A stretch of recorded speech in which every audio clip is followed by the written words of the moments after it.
بچوں میں ذہانت کی کیا اقسام ہیں اور کھیل کے ذریعے ان کو کیسے بڑھایا جا سکتا ہے؟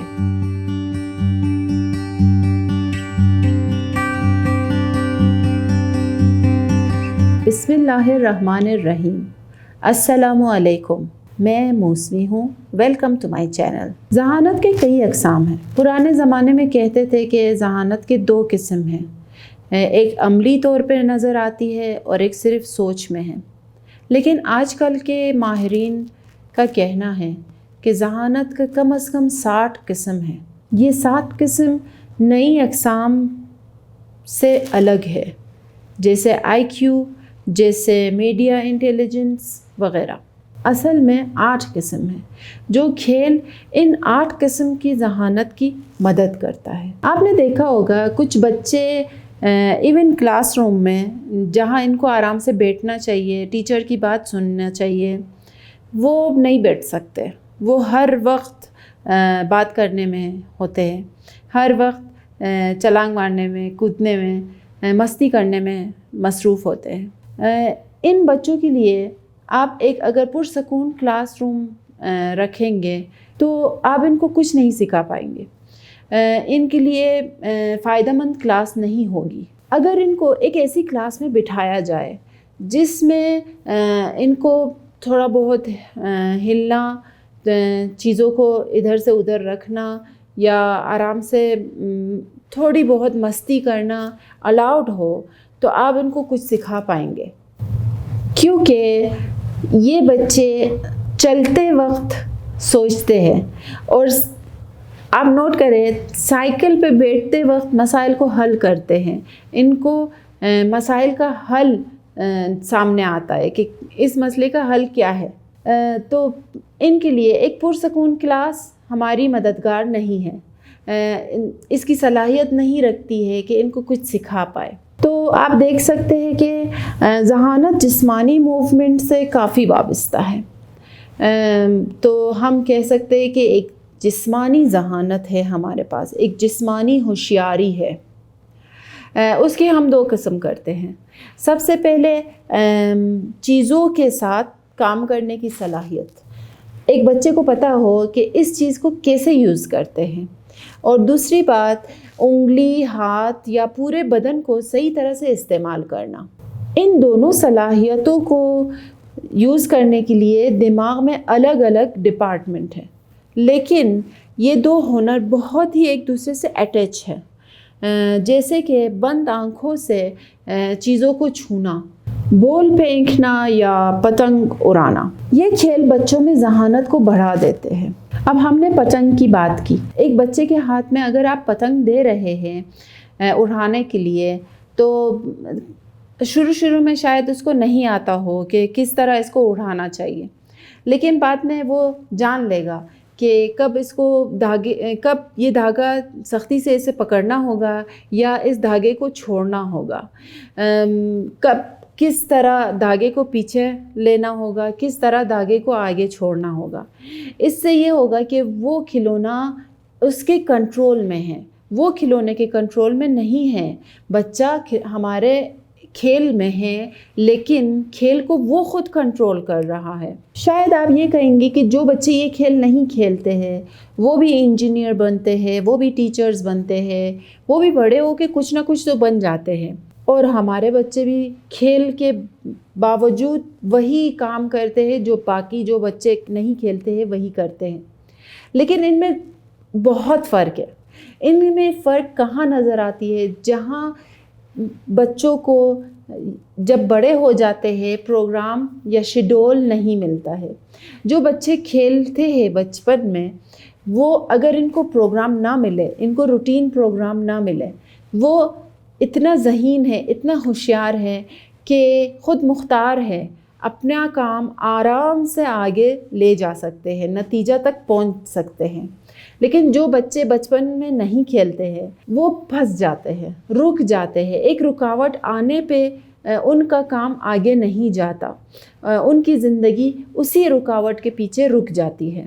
اور ان کھیل میں بچوں کو مزہ بھی بہت آتا ہے، لطف اندوز ہوتے ہیں بچے، اس سے یہ ہوتا ہے کہ والدین کی جو ایک شکایت ہے، وہ بار بار کہتے ہیں کہ بچوں کو کھلانے میں، بچوں کو مصروف کرنے میں، کھیل میں ہم خود بھی مصروف ہو جاتے ہیں، اور یہ ہوتا ہے کہ ہماری اپنی زندگی نہیں رہتی ہے، تھوڑی دیر بچوں کے ساتھ ٹائم گزارتے ہیں، پھر کام ہوتا ہے گھر کا وغیرہ وغیرہ۔ اس سے یہ ہوتا ہے کہ یہ کھیل اتنا بچوں کے لیے لطف اندوز ہے، اتنا ان کو مزہ آتا ہے اس کھیل میں کہ وہ کئی گھنٹوں اگر کھیلے پھر بھی وہ بور نہیں ہوتے ہیں اور ان کو نقصان بھی نہیں ہوتا ہے۔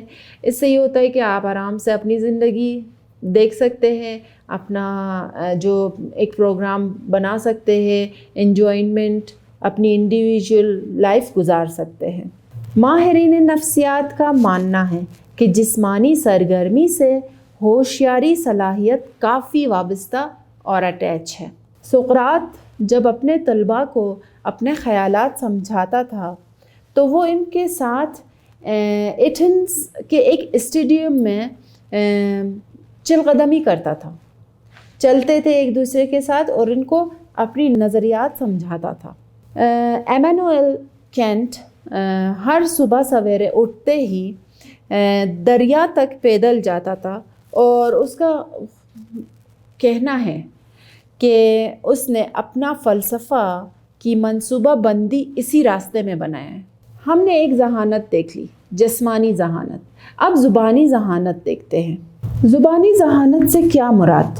آپ ایک استاد یا ایک ٹیچر کو تصور کریں، سب کہتے ہیں کہ اس ٹیچر کی نالج بہت ہے، بہت پڑھا لکھا ہے، لیکن آپ ایک گھنٹہ اگر اس کی کلاس میں بیٹھتے ہیں، آپ دیکھتے ہیں آپ کو کچھ بھی سمجھ میں نہیں آ رہا ہے کہ یہ کیا بول رہا ہے، کیا کہنا چاہ رہا ہے، اس کی باتوں کا کیا مقصد ہے، آپ تک کیا پہنچانا چاہتا ہے۔ اس کا یہ مطلب ہے کہ وہ زبانی ذہانت میں کمزور ہے، وہ اپنی سوچ آپ تک نہیں پہنچا سکتا، وہ جو کہنا چاہتا ہے صحیح طرح سے نہیں کہہ سکتا، اور آپ کو نہیں سمجھا سکتا کہ اس کے دماغ میں کیا چل رہا ہے، وہ کیا کہنا چاہ رہا ہے۔ یا تو آپ دیکھ سکتے ہیں کبھی ہم کسی سے بات کر رہے ہوتے ہیں، ہماری جو بات ہے اس تک غلط پہنچ جاتی ہے، غلط فہمی ہو جاتی ہے، اس پر کئی جھگڑے لڑائیاں ہو جاتی ہے، تو اس کا مطلب ہے کہ زبانی ذہانت ہم میں کم ہے، تو اسی لیے ہم نے اپنی بات صحیح طرح سے نہیں پہنچائی ہے۔ بچوں میں بھی یہ بہت امپورٹنٹ ہے۔ اگر ایک بچہ دوسرے بچے سے کھیلنا چاہتا ہے تو اگر وہ صحیح طرح سے سمجھا پائے دوسرے کو کہ میں کیا کھیلنا چاہتا ہوں، میرا کھیل کیا ہے، اس کا مقصد کیا ہے، کہاں تک ہمیں کھیلنا ہے، اس کے کیا رولز ہے، تو وہ دونوں ایک دوسرے کے ساتھ صحیح طرح سے کھیل پائیں گے، ورنہ اس کھیل کا کوئی نتیجہ نہیں ہوگا اور ایک دوسرے کے ساتھ اٹیچ نہیں ہو پائیں گے، ایک ریلیشن نہیں بن پائے گا۔ آپ ایک کمپیوٹر کو تصور کریں، اس میں دو حصے ہیں، ایک میموری ہے یا وہی ہارڈ، اور دوسری طرف پروسیسر جو ہمارے میموری میں ہے وہ ہمیں شو کرتا ہے۔ آج کل کے بچے بالکل ویسے ہی ہے جیسے کمپیوٹر کے میموری ہے، ان کا جو دماغ ہے وہ تو بڑھ رہا ہے، اس میں اتنے معلومات ہے کہ کبھی کبھی 5 سالہ بچہ بات کرتا ہے تو ہم پریشان ہوتے ہیں کہ اتنی معلومات کہاں سے آ گئی ہے، لیکن اگر آپ نوٹ کریں تو ان میں طاقت بہت کم ہے۔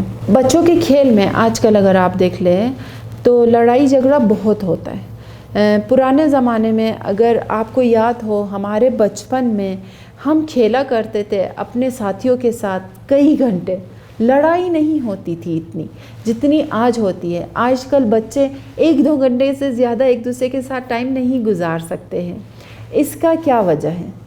اس سوال کا جواب میں 2 حصوں میں دینا چاہوں گی۔